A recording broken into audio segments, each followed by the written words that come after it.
Are you writing IGCSE essays that feel, well, just a bit okay? If you feel like you're stuck in those middle marks and you really want to know the secret to hitting that top band for the persuasive essay, then you are in the right place. We're about to break down the exact method to get you there. So let me ask you a question. Do you think you might be losing marks because your essays are just too safe? It's a really common trap to fall into. So many students play it safe, but when they do, they stumble into two specific mistakes that actually stop them from scoring those top marks. Let's break down what they are. Okay, the first major mistake is what I call the fence-sitter fail. This is when you write a perfectly nice essay, listing some pros, some cons, but you never actually commit to a side. You just sit on the fence. And in a persuasive essay, that is a critical mistake that's going to cost you marks for your content. And hey, don't just take my word for it. The examiners themselves are super clear on this one. To get top marks, they say your essay must present a clear argument. Not just a discussion, an argument. So the big takeaway here is you've got to pick a side, and you've got to defend it with confidence. Now, the second trap is the prompt copy-paste. This happens when you only use the ideas and the vocabulary that they give you in the exam question. Now, I get it feels safe, but what it actually does is it signals to the examiner that you might have a limited range of language, and that can trap you in the lower mark bands. But here is the really good news. Avoiding these two traps is your direct path to hitting a full 15 out of 15. And I'm going to show you a simple, repeatable method to do just that. The solution is what I call the 4-step persuader method. I want you to think of this as your secret blueprint for a top-scoring formal essay every single time. It's simple, it's easy to remember, and it absolutely works. So here are the 4 steps. First step, the thesis foundation. Second, dual reasoning expansion. Third, we have the counterstrike. And finally, the clincher conclusion. Let's dive into each one. Step 1 is the thesis foundation. Now, your opening paragraph has just 2 jobs. Introduce the topic with a nice, formal tone and state your position, your argument, with absolute clarity. No more fence-sitting. This is where you tell the examiner exactly what you are setting out to prove. Okay, on to step 2, dual reasoning expansion. This is how we're going to beat that prompt copy-paste mistake. You have to take the ideas from the exam question and add your own original details. This is how you show off your range of thinking and, more importantly, your vocabulary. Next up is step 3, the counterstrike.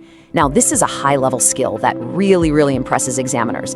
What you do is you briefly and formally acknowledge the other side of the argument, and then you immediately explain why your position is stronger. It just shows you've thought about all the angles and you are confident in your view.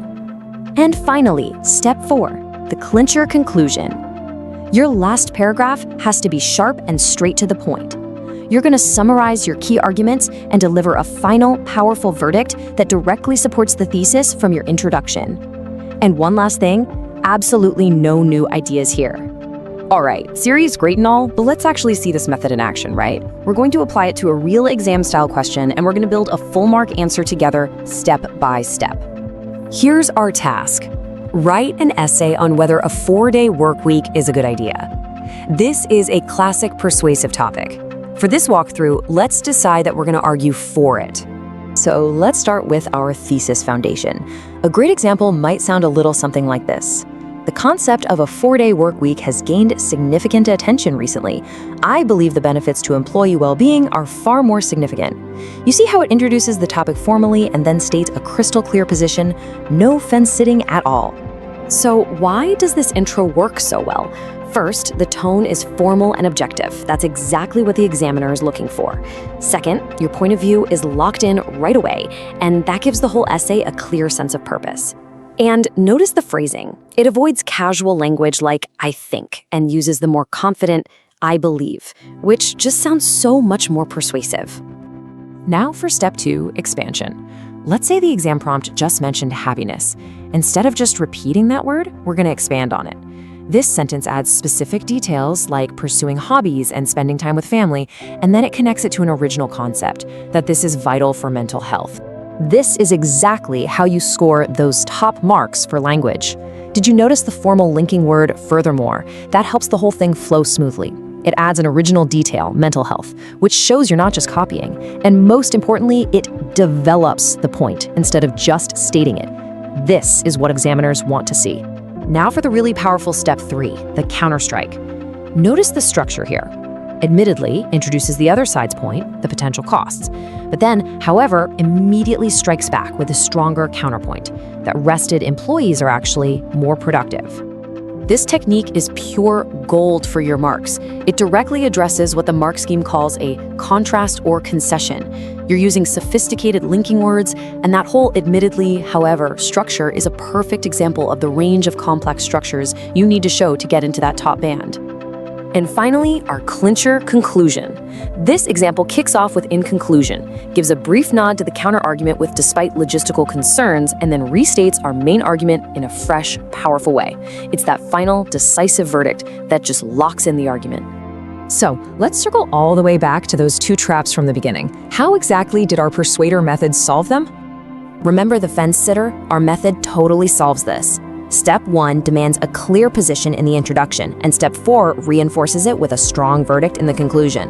This gives your essay that clear sense of purpose from beginning to end. So here is your final takeaway. Before you write any practice essay, I want you to run through this mental checklist. Just ask yourself, do I have the right structure? Is my stance crystal clear in paragraph 1? Did I add my own original details? Did I use formal linking words? And is it within the word count? This simple check can make all the difference, I promise. Ultimately, mastering this skill really just comes down to practice. So now it's your turn. Go find another exam-style question, apply the 4-step persuader method, and use that checklist. You have the blueprint. Now go build that top mark essay.